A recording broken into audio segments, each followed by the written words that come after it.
What's up, and welcome back to Nowstalgia Pod, your weekly look at what's going on in pop culture. My name is Pat Sheehan. I am here with my co-host Dave Martinson. Dave, we got the Oscars coming up, dude. They snuck up on me this year.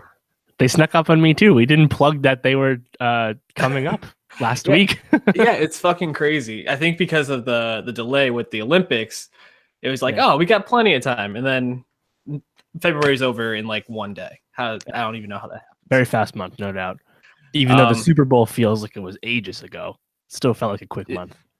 I know. I feel like the Patriots lost, and ever since then, life is just a very slow march towards death. But we're going to move away from the depressing part of the podcast.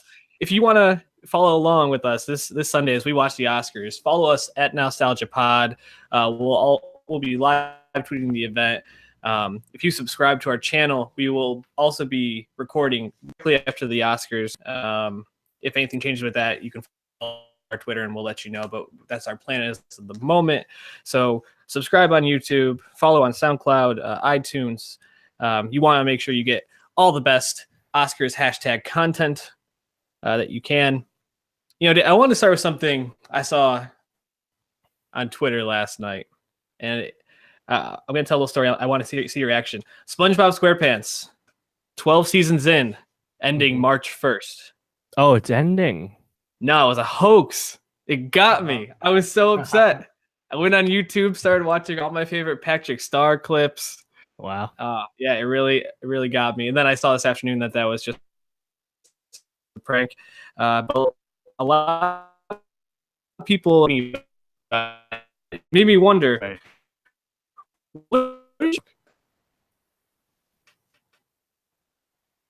Say that again. What is your favorite SpongeBob joke?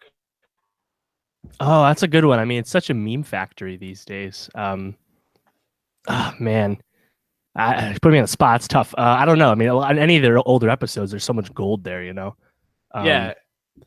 I don't know. Any of them.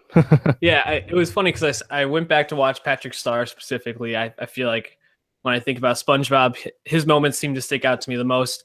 The firmly grasp it when Squidward's in the full body cast, one of my favorites. Also when he's manning the phones at the Krusty Krab with is this the Krusty Krab? No, this is Patrick. Just fucking great.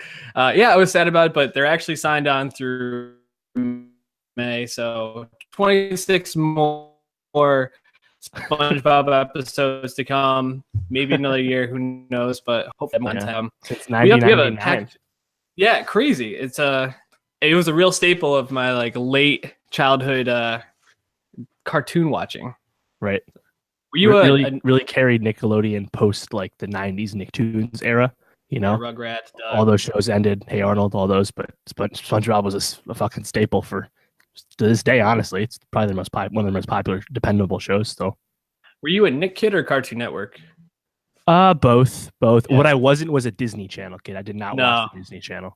Yeah, I ended up watching High School Musical yesterday because Julianne wanted to, and she was like, "You've never seen this?" And I was like, "Efron, dog." Yeah, that early Efron, and now he's in another musical that's been killing the game. The Greatest Showman. Who knew? The second best box office multiplier of all time behind Titanic. The Greatest Showman is an insane success. It's quite the story.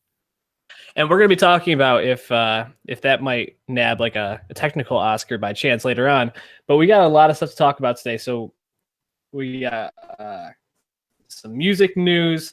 We went and saw a movie this week. We're going to be giving you our predictions for the 90th Oscars. Your girl Janelle Monae. Big Boys Discovery back in the mid 2000s. I think like maybe 2007 he discovered her. That's about right. Yeah. Just announced that she'll have a new album coming out in April 27th called Dirty Computer. She said she's been having the concept for this album in the works since before she dropped her first album in 2010, The Arch Android. Mm-hmm. She dropped 2 singles, Django Jane and Make Me Feel. This past was Wednesday when it happened, something like that. I think it was Friday, actually. No, Thursday. Yeah. Janelle Monae, on a scale of 0 to hyped, how hyped are you? Dude, I'm so fucking hyped. Those songs are great. Those So songs are good. so good. Like, it's honestly amazing. Like, and on Django Jane, it's just the most this braggadocious song. Like, I'm the shit. I'm super talented, and here's why. Here are the fucking receipts. You know, it was like a Gemini still do something about Gemini. Then box office numbers, man, they're doing outstanding because she was in Moonlight and Hidden Figures. All this great music that she's made so far, which is so Prince influenced, so David Bowie influenced, and put it in its own right. I mean, she's such a queen, I'm so excited. I mean, first album in 5 years. Yeah, I was so pissed when I found out she was dropping an album. That was my initial reaction because I was like, it seems like such an obvious choice for like our prediction episode, and somehow I just totally overlooked her. Back on her stuff, she's so experimental and just such a unique artist right now that I can only be excited to see what Dirty Computer is going to be. April might have the best album of the year again. If you remember, Damn dropped early April, and Lord dropped Melodrama, I think a couple weeks later. Right, like 3 weeks later, something like that. So very excited for our girl Janelle Monae. Also means she'll be on the touring circuit, which is she on festival lineups? No, don't believe she is. Check her. I would almost guarantee you're going to see her at the Meadows this year if you go. Oh, that's good call. Good call. Excited for that.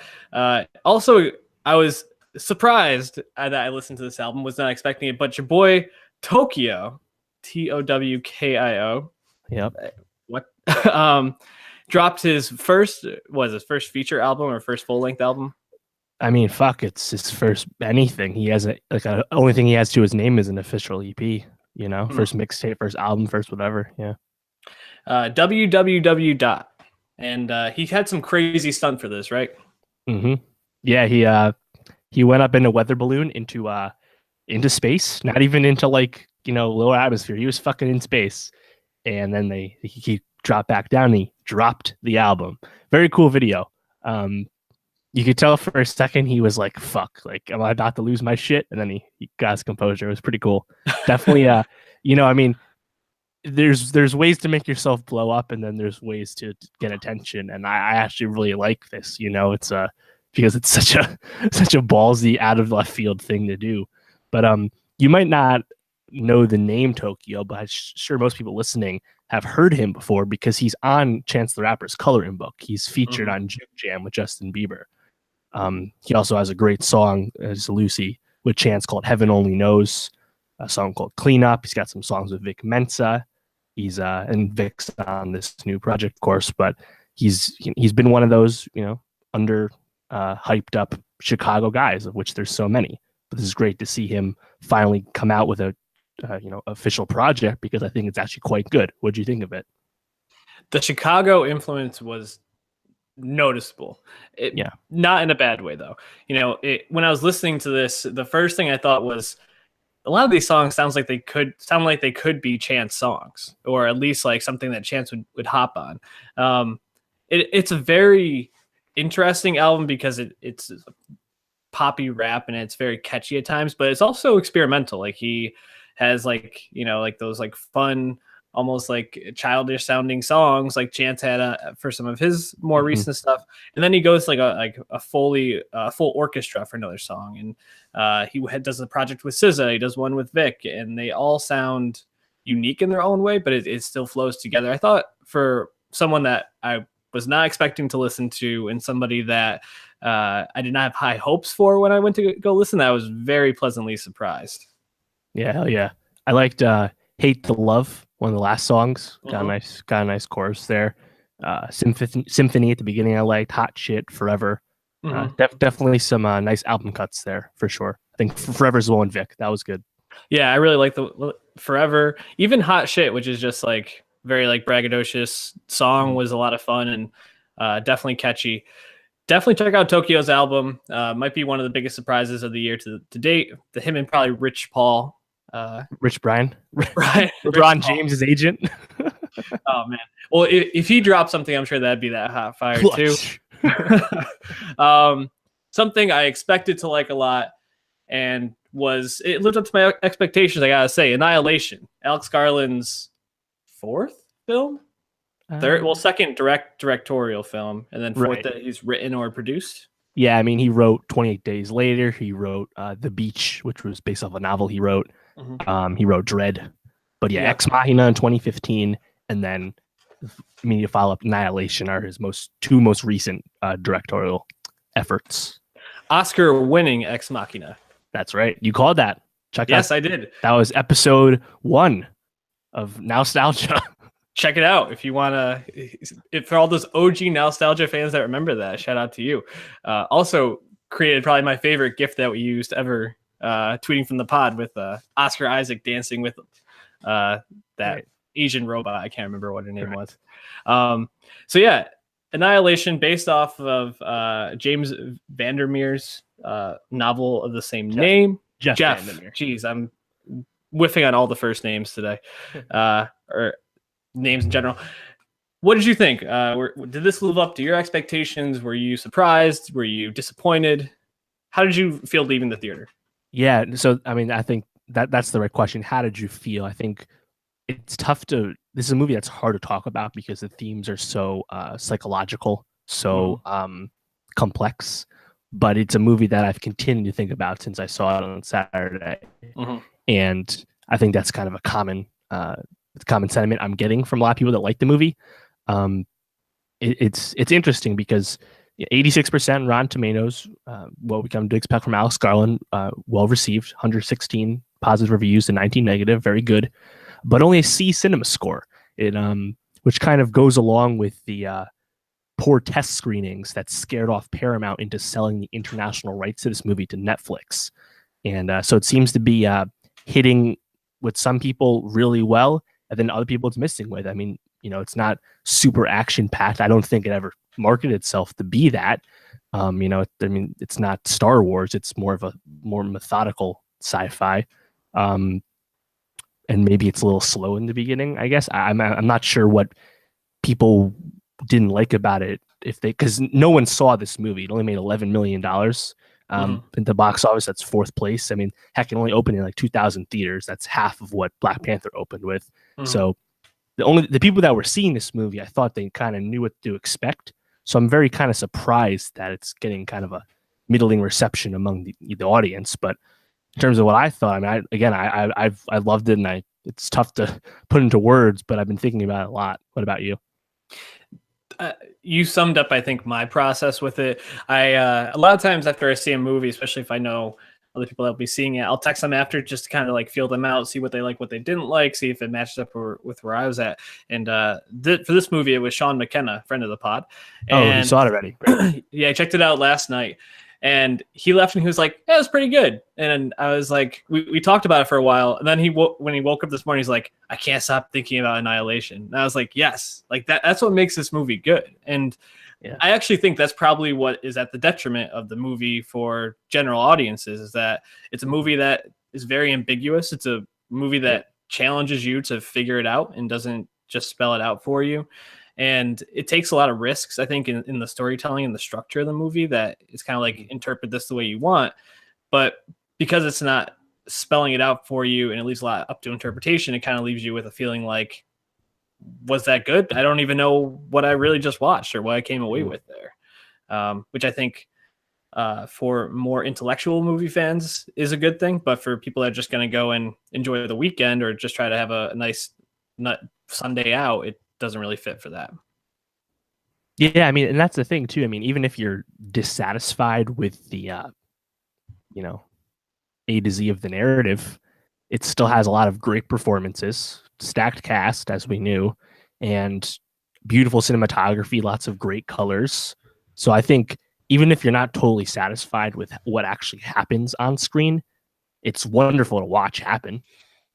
Yeah, it's beautiful. So we should probably just give a little bit of context to it and try to keep this as spoiler free as possible. Yeah, definitely. Again, no one saw it.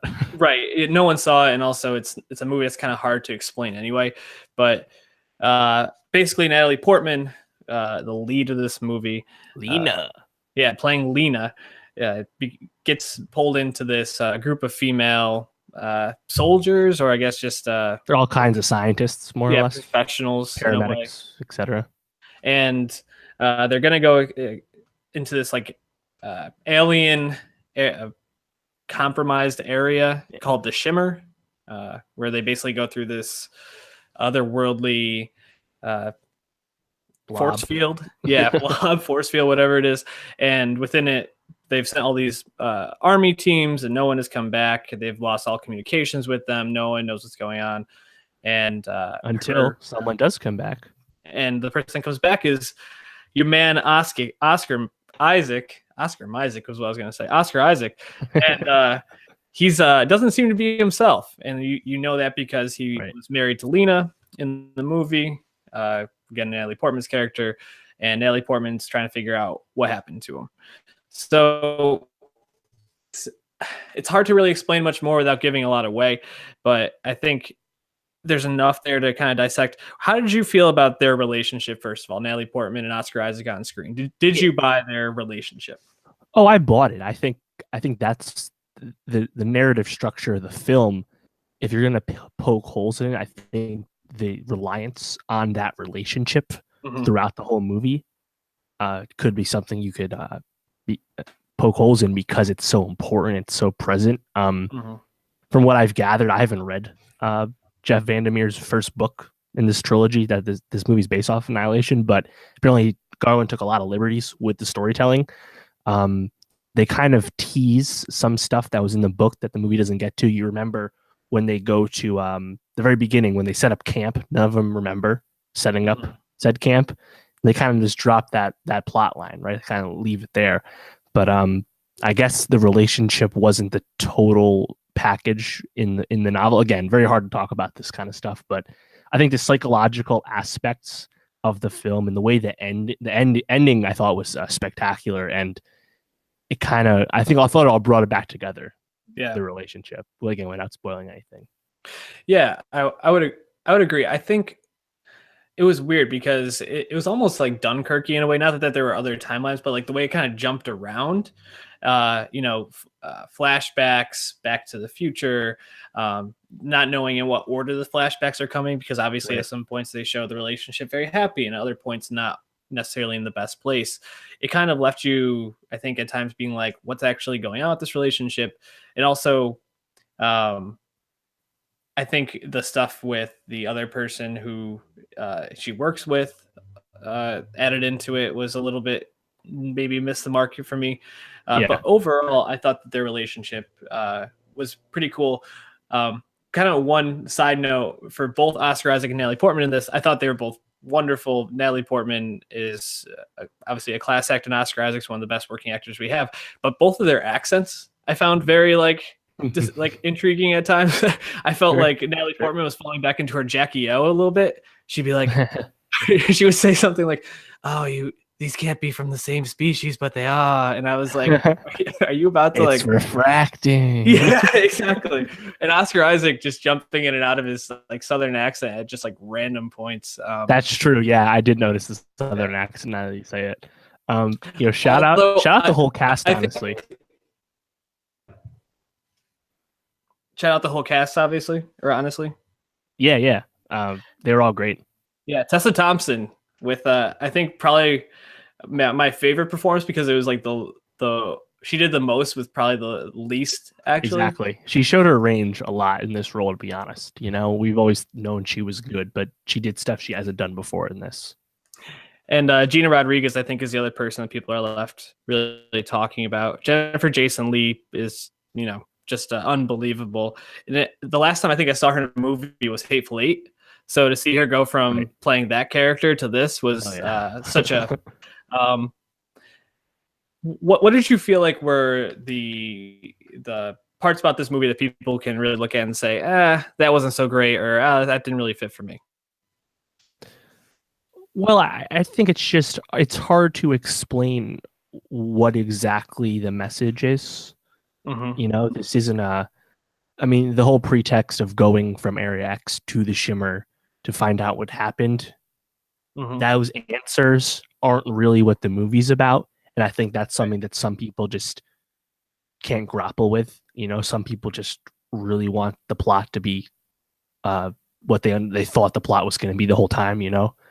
So I really think that's what it is. Just thematically, it's not what people expected. It's kind of like Mother, Darren Aronofsky's movie last year. It was very, I mean, that got an F cinema score, but that was mainly not because the movie was trash so much as it was just not what people thought they were going to see. And I think for somehow this not popular movie, a large chunk of people didn't get what they thought they were getting. Yeah, I mean, I agree with that. I think there were parts that necessarily didn't land. I think the final scene people are pretty either way on. Some people were really kind of taken out of the movie by it, and some people thought it was really wonderful. I know that you liked that part a lot. It's like Ex Machina's last scene, you know, you didn't really need it. No, I agree, but I also almost feel like it continues to add to the mystery. I think the part in the lighthouse could hit for some people and not hit for others. Even though I thought it was really like a amazing accomplishment of CGI. Like the way, you know, not to spoil anything, but what she sees in the like that like creature, whatever it is, it's almost like it's pulling you in, like the way it was moving. It was pretty amazing. I agree. I think not being able to really explain what the movie's about makes it kind of tough for people. To go back to my conversation with Sean, my first question I asked him when he said it was pretty good is, what was the movie about to you? And he was like, I don't know. He literally was like, and then he gave me a couple of answers, but he was even kind of left like, I don't really know what they were trying to get across. I think there's a couple different messages in there. Yeah. So that makes it tough. Also, it was very like thrilling and scary at times, which shot the bear. That was like the most intense scene I can remember. That and the camcorder video of Oscar Isaac just like left me with like such weird feelings in my stomach. Do you think that this will be the most underrated movie of 2018? No, because it's critically well regarded. Underwatch, sure. I mean, this could be like Good Time, you know? Yeah. I think this actually grossed more than Good Time already, but yeah, it'll be underwatched. But I mean, the critics are telling you it's good and worth caring about. The internet is propping the movie up, so it's tough to really say it's, you know, under the radar. Mm-hmm. Do you think that actually, maybe you know this question, do you think that it'll be released on Netflix sooner because they're getting the international rights? Internationally, yes. Okay, it's but going to be on Netflix. Not for us. It'll be different because Paramount kept the domestic release. Gotcha. What did you think of the score? Oh, I like the score a lot, especially at the end. I mean, I'm kind of a sucker for like big scores like that. I know some people will point to Interstellar as a movie that uses its score to try and convey emotion, and maybe in a cheap manner. And I kind of, you know, it's kind of a similar use of this, like a big score during the climax of the film. But yeah, I thought it was great. Yeah, I agree. And it was like piercing almost, that especially that final one. And they did, I didn't write this down, but they did kind of take the score from somewhere else and made it their own for that final scene. So shout out to whoever they took that from. But Ben Salisbury and Jeff Barrow were phenomenal in that part. Any last thoughts on Annihilation before we jump to the 90th Oscars? Do you think we'll see any of this stuff in the 91st Oscars? Any nominations for this movie? It's tough to say. Again, it's early in the year. Maybe some technical awards. I would not be surprised. Let's put that way, but we have to see what else comes out first. Only so many movies you can nominate. One last thing I think we need to at least acknowledge is that there's a bit of a whitewashing accusation aspect to Annihilation. Evidently, Natalie Portman and Jennifer Jason Leigh's characters are not actually white women in the books, but that's not actually like told to the reader until book 2. And Garland apparently was developing the script off the first book a while ago, since before book 2 was even out. So, you know, his honest excuse was that he hadn't read the second book, he wasn't aware, and they don't actually express that in the first book. And I guess, I think that's fine. I don't think you need to drag Alex Garland for anything. If anything, maybe Paramount should have checked that just to be safe. I don't think this is as egregious as a Ghost in the Shell, for example. Yeah, well, because the Ghost in the Shell, you knew where that was coming from. I think the fact that he was just unaware makes this a little bit less egregious. Do you have any actresses that you would have liked to see, like any colored actresses that you like to see play Natalie Portman's role? Yes, tough. I mean, I'm putting you on the spot there. It is tough. I mean, I would have said Tessa Thompson. She's kind of the it girl for African American actresses. I don't know. I think she needs to be like a star. I don't know. It's a tough question. I mean, apparently Jennifer Jason Leigh's role was actually a Native American woman. Interesting. I don't really know any Native American actresses offhand, but I'm sure obviously there's great choices to be had. Maybe Lupita Nyong'o, high off their Black Panther stock. Yeah, I would have loved that. There's plenty of good choices, no doubt. But I don't think this is as big of a deal given the circumstances. But for I probably be more we'll see that came out. Yeah, I think, and also just before we wrap up, I think a piece that maybe was a little underdeveloped in the movie and probably could have used some more time, especially because with the climate of Hollywood right now, the fact that it was pretty much a female-dominated cast, and they really spent little time dissecting what that meant for the team in the movie. I mean, there were definitely parts, but I think that they could have gone more into what those dynamics and why that kind of was different from the other teams that had gone in. But sure, maybe in like a director's cut, they have some things for that. So who knows? But let's jump to some Oscar predictions here before we wrap up today. 90th Oscars hosted by Jimmy Kimmel, fresh off probably the biggest Oscar fiasco of all time last year with the Moonlight, La La Land, Best Picture mix-up. Yeah. Where do you want to start with this? I'll let you take the lead on the prediction part. Yeah, so before we begin, just remember we did our nominations reactions back when they came out a few months ago. So check that out. SoundCloud.com/NowstalgiaPod. The breakouts on YouTube. Stay so plugged. If there's any snubs you're still holding on to, we talked about those then. So we're just going to really talk about what movies are actually nominated today. And before we get into it, I think it's kind of we've hyped up the Oscars ever since we started the podcast, and they are the most important award show that there is. The Grammys recently happened.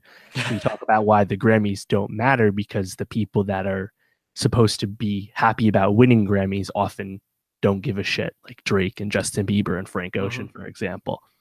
But the Oscars is a celebration of movies by the people that make movies, the actors, the writers, the producers, the directors. And because they give such a shit about it, that's why I like giving a shit about it, because I like movies, obviously, so do you. And I like what they think about, other movies. I've never quite understood why people, the Oscars this, the Oscars that. I'm like, it's the artists. I thought we like artists, Yeah. So I never quite understood the hate towards it. I mean, it's still pageantry, of course. It's still patting people on the back. But I think at the end of the day, celebrating good films, and the Oscars help raise the profile and get more people to watch said films, which helps everyone involved. I don't really see much of a negative there. And even if the ratings do decline this year, the Oscars will still be the most watched non-sporting event of the year, just to keep it in perspective. That's crazy. Even if it's down slightly, it's still 30 million people. It's fucking a lot. Right. So people give a shit. Yeah. Anyway, go ahead. Before you go, I think like the one thing I hear a lot about the Oscars is these movies often aren't the movies that most people go to see. That these are like the artsy films, and that's a valid critique, I think. But it's also kind of like, are we going to give like the best pop albums like Katy Perry or like One Direction, awards? Are we going to actually take what's like the best artistic stuff? And that's what the Oscars is focusing it on. Exactly. I mean, you're advocating for participation medals, because things make money. And to that point, I think there's a big shift in the Oscars around 2009. That's when the Best Picture field was extended to 10 movies, and then it was recently brought back from 5 to 10, somewhere in between. This year we have 9, and that was done after The Dark Knight was not nominated for Best Picture. Yep. And also Wall-E that year as well. And the immediately following 08 and so 09, you saw Avatar nominated for Best Picture. You saw District 9 in there. Mm-hmm. It was quite the diverse group. Since then, we've kind of pulled back, actually. With the expanded field, the overall grosses of the movies have actually gone down, which and the ratings have gone down as well. Whether you want to draw that causation together or not, I think it's a bit of a false equivalency, but the evidence is there. Anyway, like you said, it's not the most popular movies, but I think it's the movies that should be celebrated, I mean, would it have been cool for Wonder Woman to get a Best Picture and Logan? Absolutely. Even Last Jedi, right? But they didn't. I don't think I don't think it's a slight against those great movies that everyone saw, No. Well, and it's kind of like, when you listen to music, you have pop artists that you just enjoy listening to, but you realize I like this because it has like a formula to it. And it's kind of like superhero movies or Star Wars movies. But then the albums that you really go back and you appreciate are the ones that make you think, the ones that make you feel things, the ones that really intrigue you, that I think we should be celebrating and saying, this is doing something different, this is taking chances, this is what the art form is supposed to be. Whereas the other ones are just enjoyable. And there's nothing wrong with that. Movies and art in general has different lanes. And this is kind of focusing more on the quality over, I don't know, just enjoyability of something. Right. And to take that thinking and bring it to this year, 2018, celebrating the 2017 movie year, obviously the Me Too movement is important. Politically charged times, race relations, there's a lot going on. Yep. And 25% of the Academy has joined since 2014. So it's not super predictable to figure out their voting patterns. There are still some trends that I'll get to as we go through that I still think will hold true. But overall, it's a newer Academy than it's been in the past, which is great. Obviously, it's more diverse. It's not the Oscars so white Academy that blew up a few years ago. And that being said, this is interesting Oscars because I think Best Picture is something that's a race that's wide open, whereas the 4 acting roles are pretty much all locked. And this whole race is really going to be built around Shape of Water versus 3 Billboards outside of Missouri. Those are the 2 Best Picture contenders. And how the technical awards shape up throughout the early part of the evening could be our predictor in figuring out who actually will win Best Picture. And to that effect, there's 10 technical awards, and Shape of Water will probably split them with Dunkirk, more or less. That's kind of how it's going to go. But I don't. Yeah, what do you think? Go ahead. I could actually see Baby Driver taking home maybe 1 or 2 of those. Yeah, well, and that's the thing. So Baby Driver is nominated for film editing and sound editing and sound mixing. And I actually think that Baby Driver has the inside track on all those awards over Shape of Water. It's just a matter of whether Dunkirk wins it or Baby Driver gets it. Because, I mean, film editing the past 3 years was won by Hacksaw Ridge, Mad Max Fury Road, and Whiplash, not Best Picture winners. So I don't think it's, it's outlandish to say Baby Driver's in the mix. It very much is. But yeah, I mean, where do you want to begin? Yeah, well, I think maybe we should go through what the Best Picture nominees are, and then jump off there as we think there might be a winner from that category. They might take something home. So I have down here the Best Picture nominees are Call Me by Your Name, Darkest Hour, Dunkirk, Get Out, Lady Bird, Phantom Thread, The Post, The Shape of Water, and 3 Billboards Outside of Ebbing, Missouri. I kind of want to start with Dunkirk, because we had already kind of been talking about it. Christopher Nolan has never won Best Director.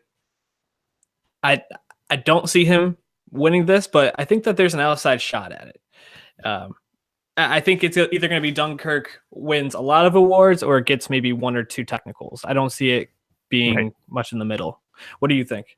Well, yeah. So Guillermo del Toro is the heavy favorite for Best Director. He won the Director's Guild Award, and 21 of the last 25 DGA winners have won. He's been winning all year, more or less. And the key thing to remember here is Martin McDonagh, the director of Three Billboards, was not nominated. So with his assumingly main competition not being in the mix, it's Del Toro's award to lose. And while there's going to be support for Paul Thomas Anderson, again, the 6 nominations Phantom Thread got was very surprising. We talked about that again when this happened. Mm-hmm. So whether PTA jumps over Nolan, it doesn't really matter because I think Del Toro is going to win it. But yeah, I don't think Nolan or PTA for that matter will win their first Best Director. Yeah, it's too bad too, because it's kind of crazy that they've made so many really great movies and then they're going to lose to Del Toro for a movie that, I mean, Shape of Water was good, but when we think about best movies of the year, it's not in my top ones. I think we talked about it like further near the. Wasn't in my top 10. So I think that's too bad, especially because Dunkirk and Phantom Thread are such wonderful accomplishments in different ways. Right. But yeah, Del Toro, the heavy favorite. Nolan is who I hope brings it home, but I would love it if Jordan Peele was like the dark horse and somehow got that. So yeah, I think Get Out. I don't think Jordan Peele has any chance of this No. director, but he probably will win for original screenplay. He wrote the screenplay, so that's a win for him anyway. Original screenplays: The Big Sick, no chance. Get Out, Lady Bird, The Shape of Water, and Three Billboards. And that's an early award to watch because if Get Out wins, it'll actually be it'll be kind of a big deal because it won't show, the Oscars won't tip their hand to who wins Best Picture, because if Shape of Water and Three Billboards both don't win it, an obvious sign, a writing award not going to the Best Picture winner, it would kind of spoil it for us. So I mean to that effect, Get Out did win the Writers Guild Award, but Three Billboards was ineligible for I think union reasons or whatever. So I don't, but on the other hand, every Best Picture winner besides The Artist in 2011 has won a screenplay Oscar since 2005. That's a pretty damning track record. So if Get Out was to win this award, and I actually do think there's a really good chance, it is my pick to happen. But if that is to happen, again, we're going to have a pretty crazy night because that's pretty damning evidence. A screenplay Oscar always goes to the Best Picture winner. Yeah, I hope Get Out wins just because, though I don't think it's going to win Best Picture, and I don't think Peele's going to win Best Director. I want to see Get Out win a lot of awards, especially with the backlash was 2 years ago with Oscar So White, right. And the accomplishment of a first-time director writing his first major movie. I think it's probably his first screenplay ever, at least for a larger movie like this, to create such a intriguing and smart movie. Just I think he should be celebrated, but I wouldn't hate it if Greta Gerwig also came away from this category with a win.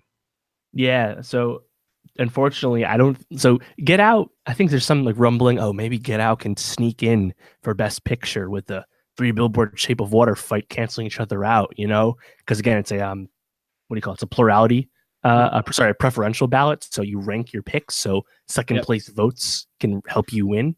Rick Porcello won the Cy Young this way. Hell yeah. Horrible. So but unfortunately no film has won Best Picture without a Best Editing nomination since 1980, and Get Out does not have a Best Editing nomination. So unfortunately I don't think Get Out has enough support, Yeah. But again, this is a new Academy, more or less. Crazy year, anything could happen. But yeah, I think Get Out probably only gets original screenplay. It's probably going to go one for two. I have Kaluuya as my outside pick for Best Actor. Really? I think it's clearly Oldman and Chalamet, and I'd be very surprised. But if one of them, if they don't win it, I think it's going to go to Kaluuya. Even with Daniel Day-Lewis there?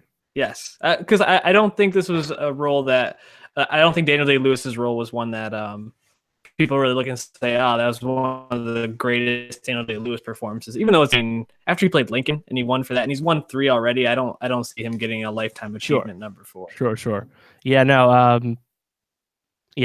don't think Kaluuya's going to get it, but it'd be crazy. Again, you can't rule much out. I would just love to see what the voting totals are. Like just show me what That'd be how great close to it was. find out. Yeah, especially because you get the breakdowns of like the actors are the biggest voting body, the directors, and they are very high on Three Billboards. Three Billboards won with the SAGs, but Shape of Water won at the Producers Guild and Directors Guild. So producers and directors are more in Shape of Water's camp, but the actors, which is the biggest group, are in Three Billboards camp. So seeing how those groups break down across all the categories would be fascinating, just to kind of get a, put your finger on the pulse of how various members of Hollywood think about all the nominees that we've talked about so much. I mean, you go through the Best Picture names. We've already gone through Get Out. Call Me by Your Name probably only is going to win one award, which would be Adapted Screenplay. It's going up against Disaster Artist, Logan, Molly's Game, and Mudbound. I think that's a pretty obvious lock. Yep, I agree with that. Although Mudbound probably has an outside chance at that one. That was really well done screenplay.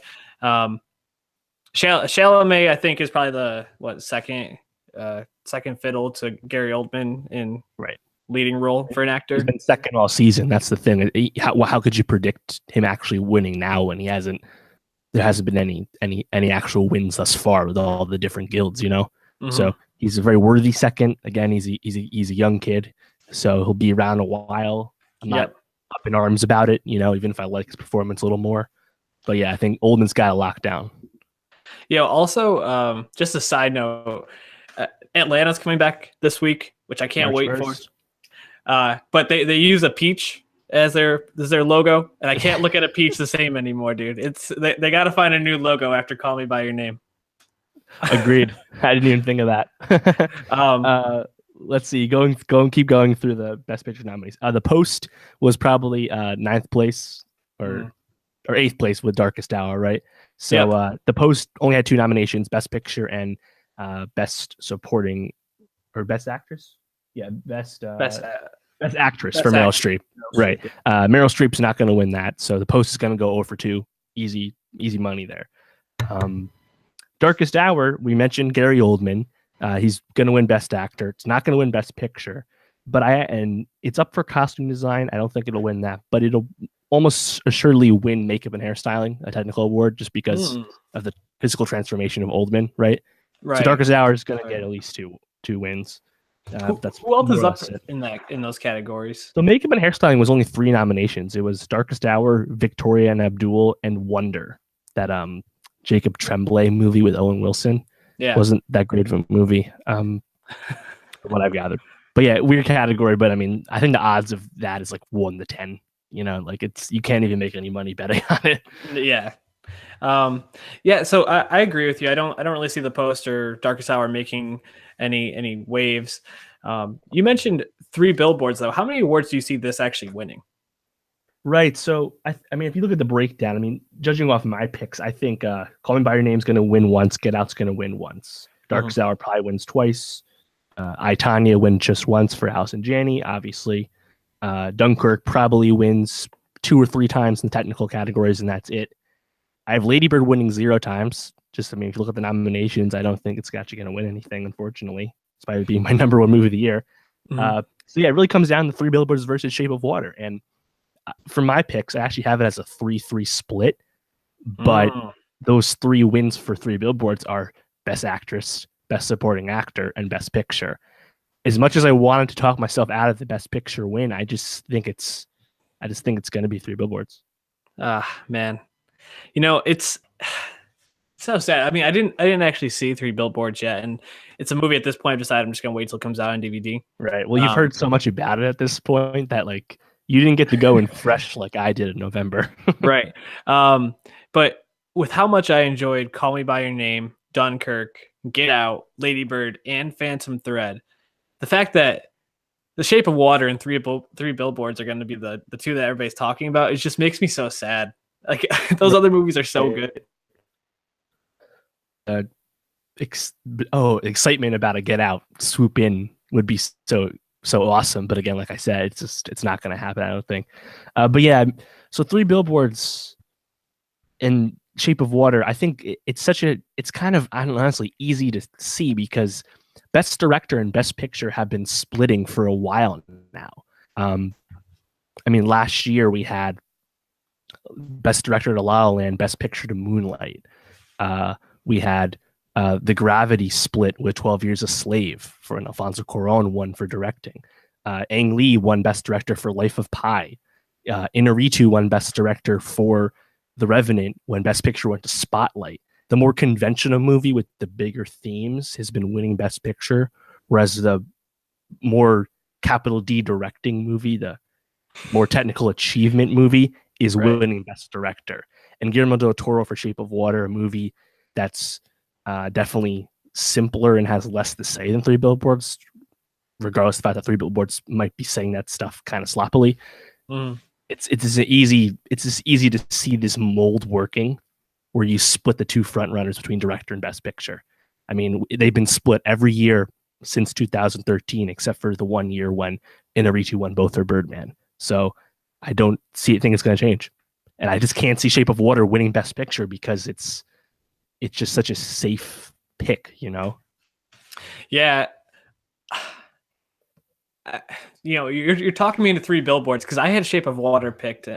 Man, I don't know. I so it's hope too close to call. Let me be clear. I mean, it's gonna be a close vote, but also remember, the SAG is the actors are the bigger voting body, and they like Three Billboards. I think that's ultimately what decides it. Yeah, I think I'm gonna go with Shape of Water winning just to kind of vary it between us. But you really did talk me into Three Billboards. I want to talk about something that makes me feel a little bit more optimistic, though, because I'm looking here just through the different categories, and the one my eye just keeps coming back to is Best Cinematography. Oh hell yeah, dog! Yeah, and I gotta be honest. If Blade Runner doesn't win, I'm gonna be pretty upset. Oh, it's winning. Roger Deakins, win. 14 nominations. He's finally gonna get a W. But it's such a good category. Like, yeah, no, it's a great category. And this is also Best Cinematography has only been won by the Best Picture winner 3 times a century. So that's the Best Picture nomination has no bearing on this category, which is obviously makes sense, right? So I think it's Blade Runner is the odds-on favorite for Deakins. If Shape of Water was to somehow win cinematography, that's your sign that it's gonna win fucking everything. Yep. Right. Which I mean, you have fucking Dunkirk and Mudbound, which have probably 2 of the most like striking visuals. Like, and then you also have Blade Runner, which is just we talked about it at length. Check it out, SoundCloud.com/NowstalgiaPod. Stay plugging. But yeah, if Shape of Water comes out of that, I'm just gonna probably turn it off at that point because man, I can't watch. Happening. Yeah, I can't watch that fish win like 13 Academy Awards. And maybe Dunkirk has a huge night with the technical categories and also win cinematography. Can't rule that out, but I think Deakins will finally win, and that would be my choice if it was up to me anyway. I bet he'd actually probably give a really great speech too. Yeah, I think so. If I wish I could bet on these, but the odds are so terrible. Original song should be Remember Me, but I'm kind of worried that the Greatest Showman song, This Is Me, is gonna sneak in. I think it's got it, dude. I actually circled that one because I think that song is just a force right now. People love it, and I think they're gonna wanna. I think they're gonna want to give the charts. Something. Yeah, they're gonna want to give something to Greatest Showman, just because it's a very like movie person's movie. If that makes sense, like people that like movies like that. It's grand and it's about show business, and I don't know. I could see them giving it to that. Did you watch any of these foreign films?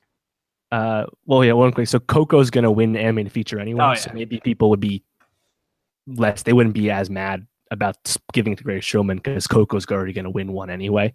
So I guess that does make a little sense. I haven't seen any of these foreign films. I think it's kind of an interesting category because BPM, this French movie about the AIDS crisis, was surprisingly not nominated despite being beloved. And in its place, you have 2 movies of Body and Soul and The Insult that aren't like super well liked. But what remains, Loveless and then The Square and A Fantastic Woman. So I think it's between A Fantastic Woman and The Square. The Square won the Palme d'Or at Cannes. But then when it came over here, it's kind of had a muted reception. Just as many people like stand for it as actively dislike it. So I think the winner's going to be a Fantastic Woman. The lead, Danielle Vega, she's going to be presenting at the Oscars. She'll be the first transgender presenter at the Oscars. Wow, So that's awesome. I think it's a easy to see narrative that everyone can get behind. So I think a Fantastic Woman will win. Yeah, and as I just looked through this, I think the thought I keep coming back to is they didn't really get a lot wrong. And we talked about that when the nominations came out, especially because they came out, I think, right around the time the Grammys happened. We were just like, Grammys suck, but Oscars actually doing a pretty good job. And I mean, I'm looking here. I don't really have a problem with any of these winners. I just hope it's varied. I hope different movies get their shine, because there's so much quality. It was a really great year for movies. I mean, the fact that a movie like Good Time isn't even in any of these categories. I mean, Robert Pattinson, I think, very easily could have been nominated for Best Leading Actor. In fact, he's the better pick than fucking Denzel and Roman J. Israel. Way better. But even like a category like Best Director, you have Jordan Peele and Greta Gerwig. It's not just all, and you have a film director who's from a different country. You have Guillermo del Toro. So it's a very like diverse, and I think it just shows the way that movies are trending, especially with where movies are at right now. You have Annihilation, which is probably like the most well-received critical movie since Black Panther, which only came out 2 weeks ago now. So, but it has a female cast at the lead, and then the other really well-received movie right now is a movie with pretty much all black cast. Like it's a really good time for movies. I think the fact that the Oscars are exemplifying that is a really good sign for this industry. Yeah, no, I think there will be a variety. I mean, my breakdown is Shape of Water 3 Billboards 3, Dunkirk 3, Darkest Hour 2, and then 1 for I, Tonya, Blade Runner, Get Out, and Calling by Your Name, and then obviously some others like Coco and the foreign films, etc. Lady Bird, though, I really will be surprised if it wins anything, to be honest, which sucks. You couldn't see Laurie Metcalf beating out Allison Janney? So if you look at the acting categories, which we've kind of glossed over, Gary Oldman will beat Chalamet and the rest. Yep. Sam Rockwell will beat Willem Dafoe and the rest. I know. Frances McDormand will unfortunately beat Saoirse Ronan and the rest. But if there's one that'll be upset, I actually think it might be Laurie Metcalf beating Allison Janney. It's two tough mom roles, but they're so different, And I think over time, we'll probably like Metcalf's performance more. Definitely. I've been saying that for a while, but I don't know. Janney's been killing it. So do you really think it's going to change? I think kind of what you said, though, when you think about the two roles, and I hope that this is what the people that voted thought about. Like, in the moment, Janney's role is a much flashier role, and she has much more just like moments that stick with you. But as you think about the two movies, Laurie Metcalf really is at like the heart of Lady Bird. And I mean, Saoirse Ronan obviously is a force in that, but Laurie Metcalf's performance is what drives Saoirse Ronan's character. And you see her kind of holding this family together, and whereas Allison Janney just kind of like destruction and anger and bitterness. And I don't know. I'd like to reward the role that is subtle and has so much more like nuance to it than I feel like Allison Janney, which is just kind of like outlandish and brash. Exactly. I hope we'll see. Saoirse Ronan, though, dude, I feel so bad for her. I saw a tweet yesterday that was like, Saoirse Ronan has been nominated she's been acting for more than half her life, been nominated 3 times for a Best Actress category, and all people are talking about is, oh my God, what's it like to be near Timothy Chalamet and like hang out with him all the time? And, like, yeah, I feel like she's kind of getting glossed over, but Chalamet is definitely having a moment. Yeah, we're gonna look back at Lady Bird and we'll see Saoirse Ronan and Timothy Chalamet and Lucas Hedges and just be like, "Fuck, holy shit, what the hell?" Yeah, and maybe looking back and saying, I can't believe that was Greta Gerwig's first directorial role. I mean, her and Jordan Peele being nominated in their first directorial roles is a fucking great sign for movies. Right. Yeah, I think so. We basically covered just about every award, honestly. I mean, I don't have much to say about the documentary ones that feature and short subject. What is your biggest upset? So my biggest upset, one last pick. So visual effects, I think, goes to War for the Planet of the Apes. Shout out Andy Serkis. Finally, over Star Wars? Yeah, I think so. Reward the mocap work he's been doing for so long. He's never actually won anything for it. Sure. So I think that'd be great. Although Star Wars technically is a nod to him too. First mocap is Snoke technically. Oh, good point. Biggest upset, yeah. So I think, yeah, I don't think Get Out for Best Picture is realistic.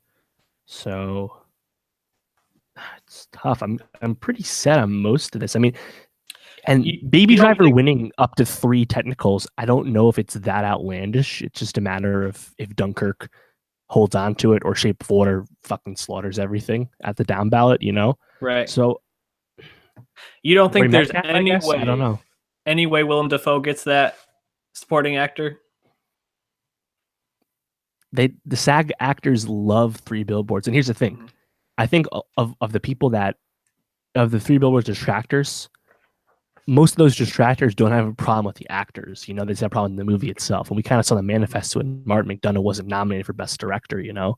Right. And the movie won't win for a screenplay. So I just don't think the actors are going to get penalized. And I don't have a problem with Rockwell winning, to be honest. It's similar to Dafoe. I think Dafoe's performance is better, but, you know, at least he's on the board because that was the only nomination for the Florida project. Well, okay, so what would be the one win you would most want to see? Even no matter how improbable it is, what would you most want to see happen? Most I'd love to see Star Wars actually win something. I don't think it's won much of anything since it was nominated for Best Picture for the very first Star Wars. Let's see. I mean, shout out John Williams. He's been nominated for Best Original Score like 46 times. Insane. I think Best Original Score, by the way, probably goes to Dunkirk, unless Phantom Thread wins. But yeah, what I would most want to see would be Saoirse Ronan. Yeah, I would love to see that. Logan winning adapted screenplay would make me really happy, just because I know. We've been saying it the whole time. We're not super into Shape of Water 3 Billboards, so I'd most want to see Lady Bird win Best Picture. Yeah, that would be awesome. I think it's either Chalamet gets the upset, sure, or Logan gets the upset as well. One of those two would be on my wish list. Honestly, if there's any upset with the 4 acting categories, Twitter's gonna light up, like, because they've just been foregone conclusions for like a month, 2 months now, you know. Hoping for it. But yeah, as we wrap up, just want to remind you all, if you made it this far in our podcast, that we will be going live right after the Oscars to give you all that good content, giving you the recap. Maybe we'll do a mini one during the week next week to talk about Atlanta. I think we should at least mention it. Yeah, so I mean, Atlanta comes back on the 1st. That's Thursday. So yeah, we'll definitely be talking. I mean, even if we don't do it, then the week after we'll talk about the first 2 episodes of Atlanta, no doubt. March has a lot of movies that I want to see. I think 5. Coming up first is Red Sparrow, a new movie from Jennifer Lawrence that apparently is more physical and visceral performance akin to her earlier days with Winter's Bone and the Hunger Games. So I'm kind of excited to see J-Law get back to the basics. Oh man, I don't have very high hopes for that movie. I mean, yeah, I think I heard the movie is like, it's good, but it's like, it's got some issues, but it's also like, it's like sexy spy Cold War movie. Right. Joel Edgerton's in it. Like, it just, like, I'm in, you know? Yeah. No, yeah, I feel you. Honestly, the movie I'm most excited for, I think we mentioned it last week or the week before, Isle of Dogs. I was walking out of the theater, they have like a big poster. I was like, yes, give me the Wes Anderson. Yeah, you got Thoroughbreds and Gringo and Isle of Dogs and Pacific Rim Uprising and Ready Player One. I'm excited for that too. That looks like a lot to see in March, and that's why we have Movie Pass. Yes, Movie Pass, so fucking awesome, dude. Love it. Well, if you have any thoughts, tweet at us at NowstalgiaPod, at Martin Swagger, at Sheeny World Peace. Give us an iTunes rating and review. Follow us on YouTube and SoundCloud and anywhere else you really listen to stuff. Any last thoughts, Dave, before we wrap up? Tweet us what you think about the awards. Are you a 3 Billboards stan? Do you love the fish sex movie? Let us know. Are you rooting for Shape of Water? Are you the only one? Let us know. Yeah, and I think I'll probably try to tweet out some of our breakouts on Sunday of the movies that we have reviewed or any Oscars talk we've been doing, just to try to get that out there so people are getting prepared for the 90th Oscars. Do you think Jimmy Kimmel's going to have a incident like last year. I'm so hoping for another mix-up. Well, I mean, it's not his fault. That was PwC's incident. But yeah, I mean, I actually just watched the clip the other day, and I was, man, he's like, Warren, what did you do? Like, he handled it very well. What a fucking moment! Like, yeah. I still can't believe it. I was sitting there in shock. We were both sitting there in shock. We were like, what? Crazy. You know, it's like they win, and like I got up to like prepare to record, and then like shout out Justin Horowitz, the La La Land producer, though. Yeah, like, he really made the moment with holding the thing up, and No Moonlight, you won Best Picture. Amazing, fucking amazing. Awesome. Well, until next week, we love you. Peace out.